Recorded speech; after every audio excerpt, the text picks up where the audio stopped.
Let's talk about another very common question that I get from students regularly.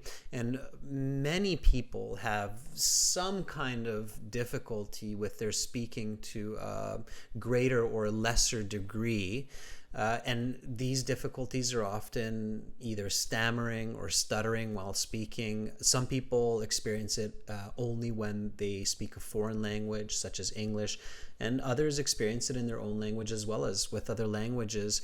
Now, for the IELTS exam, if somebody has a professional's assessment, such as yourself, then they do get a little bit of lenience and they can indicate that during their application. Oh, okay. However, Yeah. that isn't always the case, and it's not always available to many candidates to have that professional assessment. So they just have to overcome it. And my question here is, what can people do to lessen the impact of, for instance, stammering in their IELTS interview? Yeah. First of all, I would suggest that they actually get help with a speech pathologist. But if that isn't available for them, as you said, sometimes it isn't, then it's tricky, because with stammering, the more nervous you get, often the more you stammer.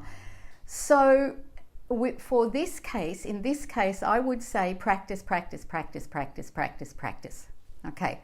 The more you know your material, the more you will be relaxed, the less likely you are to stammer or stutter. The other thing you can do is, when you're practicing your material, you could start, so this is sort of one of the techniques that is used to actually help people in this case. So what you can do is, you don't start with really long sentences. You start with short 2-word, 3-word, 4-word sentences, whichever level you have to, in order for you to not stutter. Yeah, that's, again, I couldn't agree with you more. And I think that's one of the most fundamental parts of overcoming such difficulties as anxiousness and stammering, is to practice and to be well practiced. Do you have any other insights that maybe you can give students to correct for these speech impediments? Yeah. So if you take 2 words at a time of whatever you're doing, let's say you're going to talk about art as one of the topics. So you say, my opinion, my opinion, my opinion, my opinion, and you get that flowing. And then you use another 2 words and another 2 with the next 2 and the next 2 and the next 2. Then if you're really flowing with those 2, you do 3 or 4 words together, and you do the whole thing again. I know it's a bit of an effort, but it's what you're doing is habituating your neurology and the centers of your brain that work with rhythm and tempo neurologically and physiologically to get it smoother so that it's not stuttering. And then you make it longer and longer. That's if you don't have an availability to a speech therapist.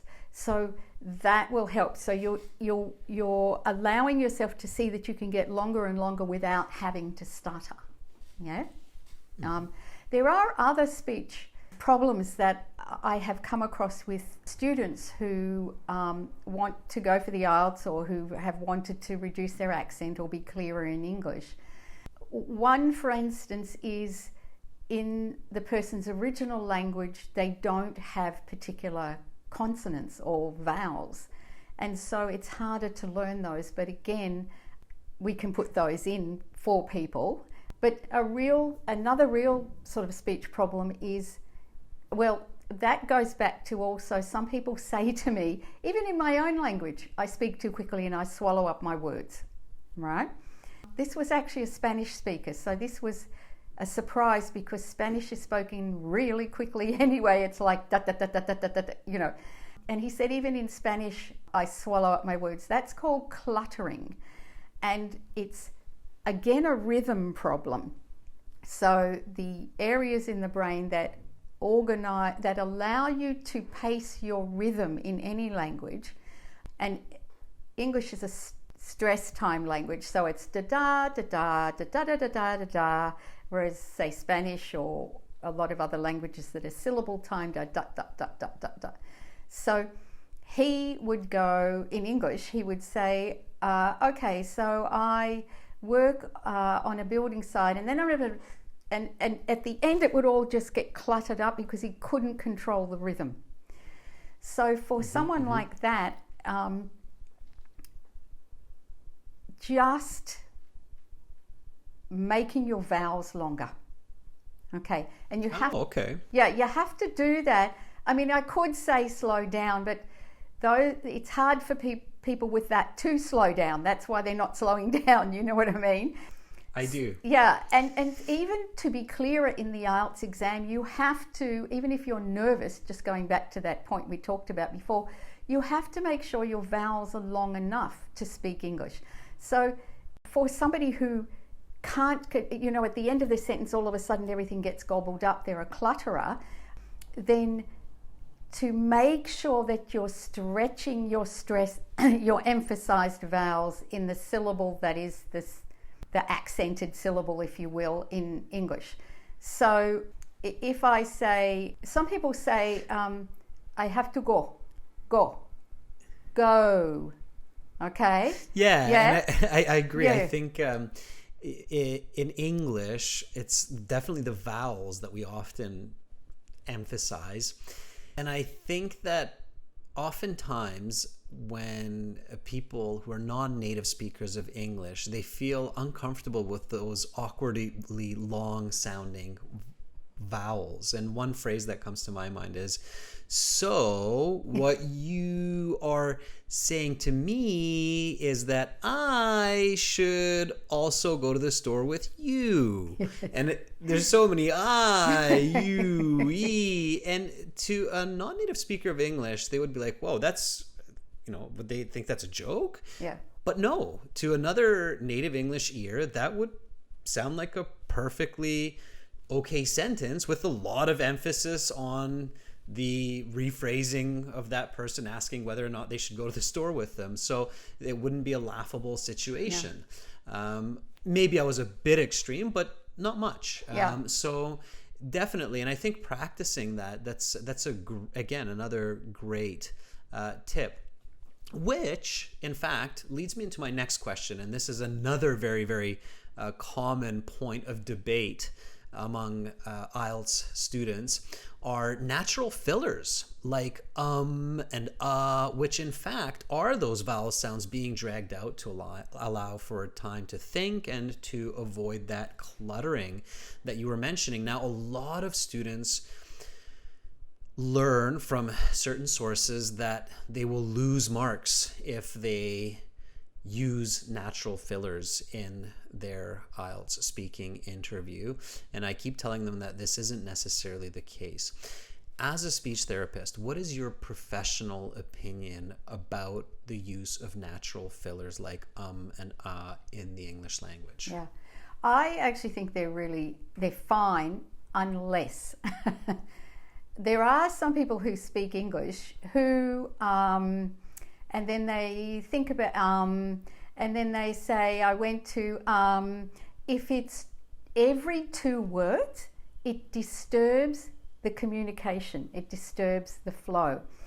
But if I'm in the middle of an IELTS exam and I say, well, you know, I come from, you know, I don't know, Paris, and I come from Paris, and I came from a very small village, and it's a beautiful village, and my grandparents still live there.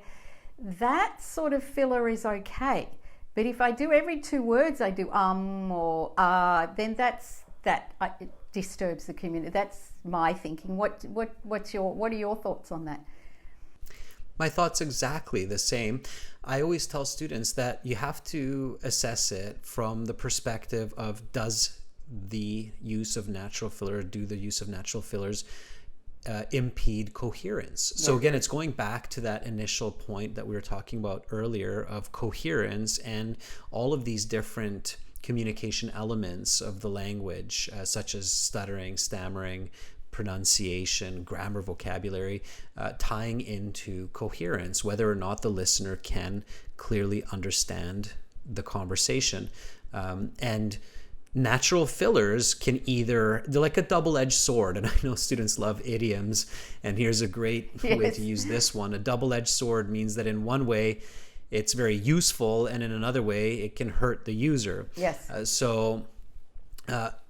Natural fillers are just that, because used correctly, they are natural. They're part of natural language. Almost all people, I don't like to use superlatives, but almost all people, I would argue, use natural fillers in one form or another. And when they're used well, they can be valuable to buy time to think about better words, better grammar, better information. However, when they're overused because words are not coming to the user's mind, they're not sure about what they're wanting to say, they're overly nervous, then that's going to impede coherence and comprehensibility in the communication. So that's my take. And I totally if agree. I'm feeling you correctly here, Esther, that's exactly what you were saying as well. Yeah, totally agree.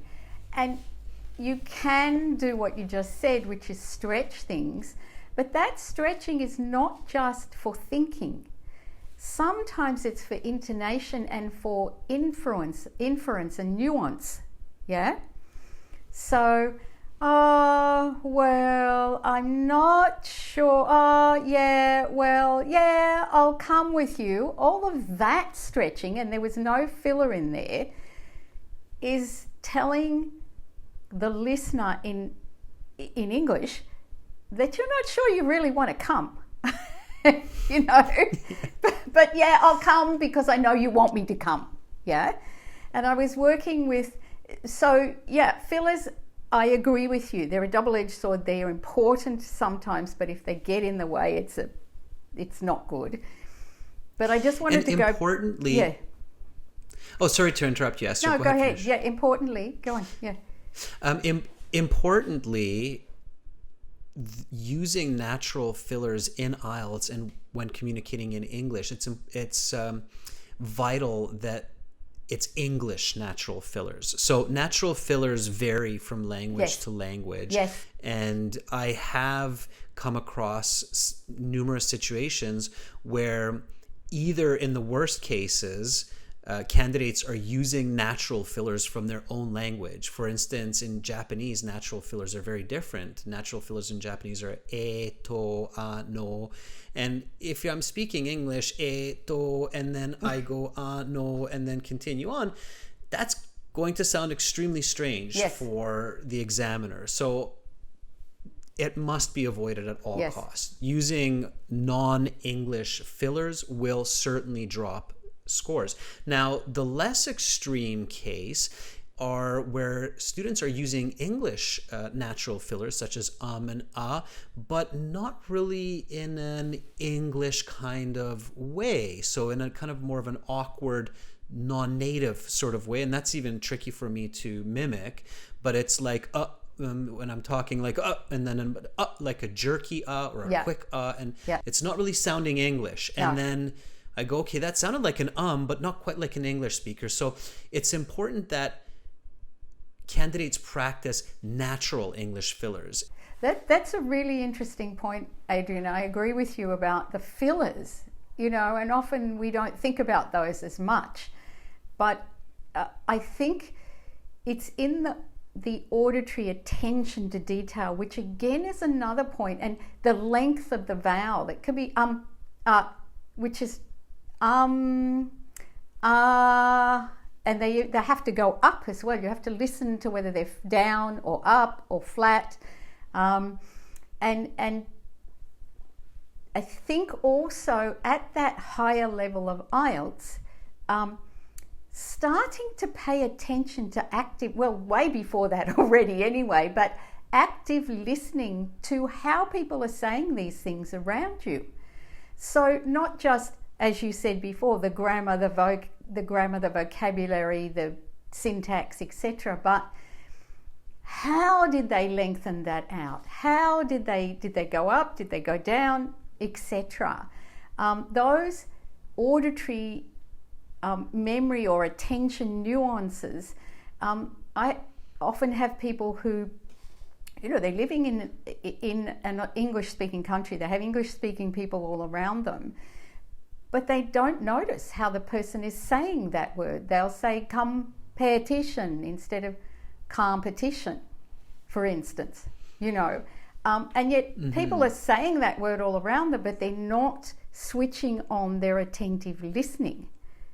It's the same with a grammar phrase, do you leave an A or a the out? Well, have a listen to how the people around you are saying it, And I think active listening, once people are, 7, 8, 9, 6, 7, 8, 9, they're pretty good at English. It's these other nuances that they now need to start listening to. Well, anyway, they're my thoughts on that one. But, I think those are extremely valuable. So simply put, a mimicry of the language and being comfortable mimicking the language. Yeah. I often tell students to think with the mind of a child. Children are very comfortable to experiment with language, and as adults learning a language, we need to be the same. So we shouldn't be shy to experiment with the language. And oftentimes when we feel awkward in our pronunciation of that language, that's when we're most accurately using that language. And that's true in English as well. So I tell a student that if you're feeling awkward in your intonation, your pronunciation, you're probably actually getting closer to what it should sound like, because it is different and it is maybe melodramatic compared to your language. So those are all very, very great tips. Okay, so for lots more help with the speaking section of the IELTS exam, you can visit our websites, aehelp.com for academic IELTS and gltshelp.com for general IELTS. Also, to get tons of help for your speaking and to truly improve rapidly, I highly recommend reaching out to speakmoreclearly.com. The professionals there, and they are on standby ready to help you improve and sound more like a native, and definitely sound clearer and communicate better. Esther, any closing thoughts or suggestions for students about how to best prepare for their IELTS speaking interview? I think, as you were saying about paying attention, they need to know what they're paying attention to as well. So each time you take a different thing, like the rhythm or the intonation or the pausing or so I think breaking it down and going, now I'm going to pay attention to the intonation, now I'm going to pay things that usually they don't pay attention to because they're busy trying to learn English, but then start to hear for it, to listen for it.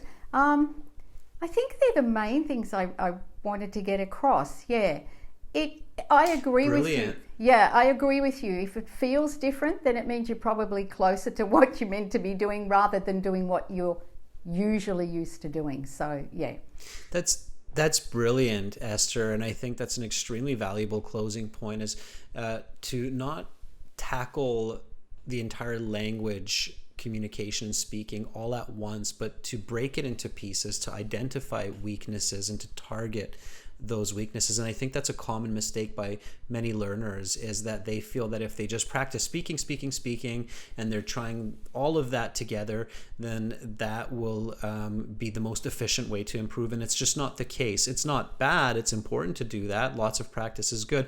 But the way that they practice, and as you said, breaking it into those elements and then targeting those elements, is a much, much more effective way. Thank you so much. And thank you for this wonderful conversation.